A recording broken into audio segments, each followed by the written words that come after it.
Episode 10 में हम देखते हैं सू ऐसे कहती है, मैं तुमको पसंद करती हूँ। ये बात मैं इसीलिए बता रही हूँ क्योंकि मैं बताना चाहती थी, लेकिन अब मुझे समझ में आ चुकी है कि ये प्यार किसी काम का नहीं होता है। अब मैं सिर्फ अपने वर्क पे ही फोकस करूँगी। ऐसा बोलकर वो चली जाती है। उसके जाने के बाद फे फे कुछ बोलने जा रही थी, पर वही उस पे गुस्सा करता है, इसीलिए वो चली जाती है। सुबह सू अपना सामान लेकर यूई के पास आती है और कहती है, मैं यहाँ पे अब नहीं रहना चाहती हूँ, मुझे अपने काम पे फोकस करना है। यूई खुश होकर बोलता है, फाइनली तुम्हें रियलाइज हो गया, मैं प्यार में अंधी हो गई थी, पर तुम्हें मेरी गलतियों से सीखना चाहिए। यूई बात को टालकर बोलता है, मास्टर हमें रीशूट करना होगा। सू कहती है, पहले मुझे आंटी शाह के घर लेकर चलो। सीन यहाँ पे कट होकर हमें वही को दिखाया जाता है। वो सू के रूम में आता है और उसे याद करने लगता है। खाते टाइम भी वो सू को मिस करता है, लेकिन सू तो आराम से लाइव स्ट्रीम कर रही थी। अब यूई सू से थोड़ी दूर जाकर फे फे को कॉल करके कहता है, तुम सही बोल रही थी, मास्टर अब सिर्फ काम पे ही फोकस करना चाहती है। फे फे कहती है, मैं जानती हूँ, उसने कल रात वैसे लव कन्फेस किया। क्या उसने सच में ऐसा किया? वो इन्हें मास्टर को फिर से रिजेक्ट कर दिया क्या? नहीं, सू ने ही कन्फेस किया और रिजेक्ट भी। तुम मुझे कंफ्यूज कर रही हो। सू ने वही को रिजेक्ट कर दिया, पर तुम इस बात से ज्यादा खुश मत हो क्योंकि उन दोनों का प्यार अभी तक पूरी तरह से खत्म नहीं हुआ है। ये एक कंपटीशन के जैसा है। जब तक उन दोनों का प्यार कम्प्लीटली खत्म नहीं हो जाता, तब तक उनके रिलेशनशिप के बारे में कुछ कहा नहीं जा सकता है। सू यूई के पास आती है तो वो फोन कट कर देता है। सू कहती है, किसी के साथ तुम्हारा चक्कर तो नहीं चल रहा है ना? ऐसा कुछ नहीं है, देखो मुझे एक्सपीरियंस है, इसीलिए बोल रही हूँ। लव एक बेकार चीज है, करियर सबसे ज्यादा इम्पोर्टेंट होता है, समझे? ये बोलता है, ओके मैं समझ गया। अब हमें लीन को दिखाया जाता है, वो वही से मिलने आए थे। लीन उससे सू के बारे में पूछते हैं तो वही बताता है वो चली गई। वो कहाँ पर गई मुझे पता नहीं है, शायद वो सिटी वापस चली गई। तुम दोनों तो एक दूसरे के बहुत अच्छे फ्रेंड्स हो ना, तो फिर तुम्हें ये कैसे पता नहीं है वो कहाँ गई? पर वो को कुछ जवाब ना देता हुआ देख वो उसे कहते हैं, चलो चलो ड्रिंक करते हैं। वही उनके पास आता है तो वो फिर से सू के बारे में बात करने लग जाते हैं। अगले दिन वही गुरुजी से मिलने आता है तो गुरुजी उसकी बातें सुनकर बोलते हैं, शायद तुम्हें प्यार हो गया है। वो ये सुनकर मुस्कुराता है। अब रात को वो सू के पास खाना लेकर आता है। आंटी शाह उसे देखकर खुश हो जाती है। वो सू से कहती हैं, ये लो तुम भी ट्राई करो, पर सू मना कर देती है। आंटी समझ जाती है कि सू और वही के बीच झगड़ा हुआ है, इसीलिए बहाना बनाकर बाहर चली जाती हैं। उनके जाने के बाद वही सू को खाना देता है तो वो मना कर देती है, लेकिन खाना उसके लैपटॉप पे गिर जाता है। सू गुस्सा होकर बोलती है, मैंने तुमसे कहा था ना मेरे सामने मत आना, तो फिर तुम क्यों आए हो? वो कहता है, सेंसियन तुमको मिस कर रहा है। सू बोलती है, वो अब तुम्हारा है, मेरा नहीं। देखो मुझे तुमसे कोई लेना देना नहीं है। वो बेचारा साइड होकर चला जाता है। उसे जाते हुए आंटी देख लेती हैं, इसीलिए पास बुलाकर पूछती हैं, तुम दोनों की लड़ाई क्यों हुई है? वो कहता है, ये एक लॉन्ग स्टोरी है। आंटी कहती हैं, तुम चिंता मत करो, मैंने मिसेस वांग से कह दिया है, वो तुम्हें और सू को कल सिटी लेकर जाएंगी। मेरी बेटी की वेडिंग का सामान खरीदने के लिए ये एक अच्छा चांस है सू को मनाने का। वो ठीक है बोलता है। अब आंटी शाह सू के पास आकर बोलती है, मुझे तुम्हारी हेल्प चाहिए। हाँ आंटी बोलिए ना, क्या हेल्प चाहिए? दरअसल मेरी बेटी काम में बहुत बिजी है तो उसके पास शॉपिंग करने के लिए टाइम नहीं है। क्या तुम उसके बदले शॉपिंग करने जा सकती हो? सू हाँ बोलती है। फिर सुबह वो रेडी होकर नीचे आती है तो आंटी वांग को देखती है और पूछती है, आंटी शाह कहाँ गई? वो कहती हैं, शाह बहुत बिजी है, इसीलिए मैं और वही तुम्हारे साथ चलेंगे। एक लड़का का साथ होना जरूरी होता है ना, इसीलिए सू कहती है, ठीक है चलो कार से चलते हैं। आंटी मना करके बोलती हैं, उसकी जरूरत नहीं है, हमारे पास स्कूटी है। फिर तीनों सिटी के तरफ निकल पड़ते हैं। रास्ते पे आंटी सू से कहती हैं, यहाँ का रास्ता बहुत खराब है, वो को पकड़ कर बैठो। आंटी तो पूरी प्लान के साथ आई थी उन दोनों को मिलाने के लिए।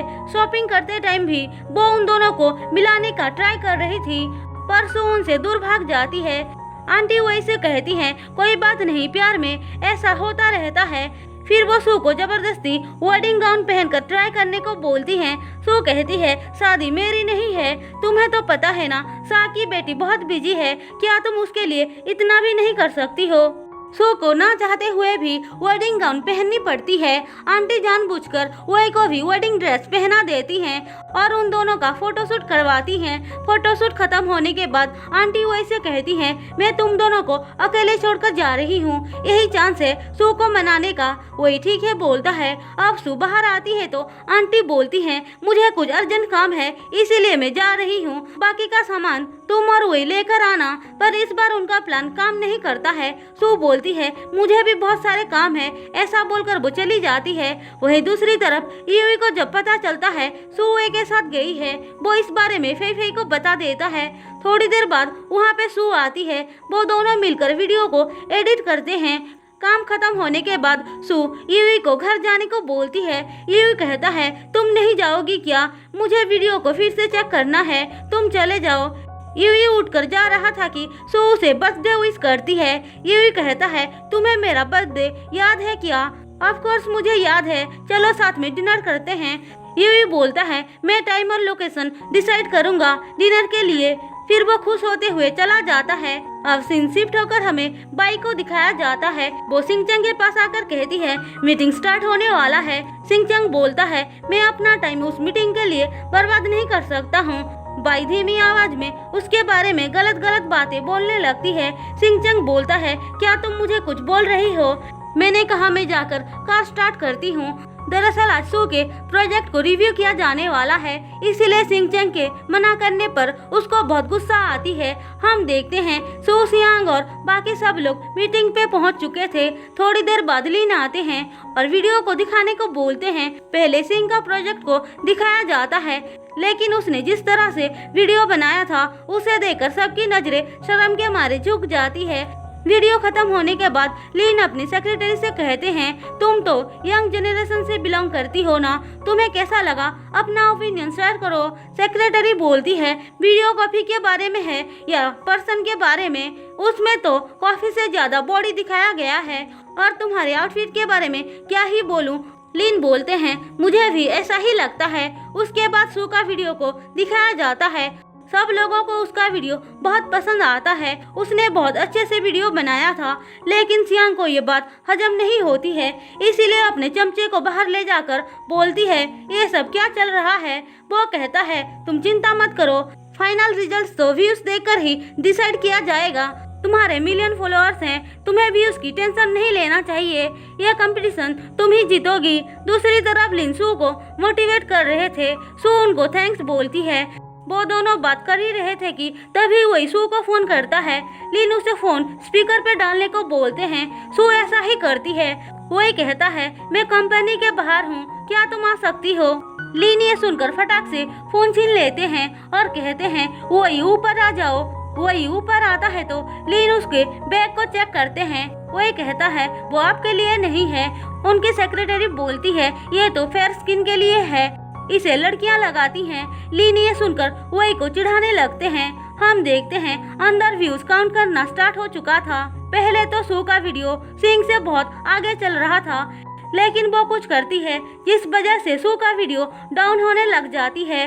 लीन और वही भी सब कुछ देख रहे थे। सू के वीडियो को डाउन होता हुआ देख वही किसी को फोन करता है। उसके बाद सू का वीडियो हाई स्पीड से ऊपर जाने लगता है। सियांग इससे बहुत चिढ़ जाती है। बाई दो एम्प्लॉयज को बात करते हुए सुन लेती है कि सू का वीडियो किसी फेमस पर्सन के होम पेज पे है। उनमें से एक बोलता है, ये जरूर वही का काम होगा। दूसरा वाला बोलता है, क्या वो कंपनी वापस आने वाला है?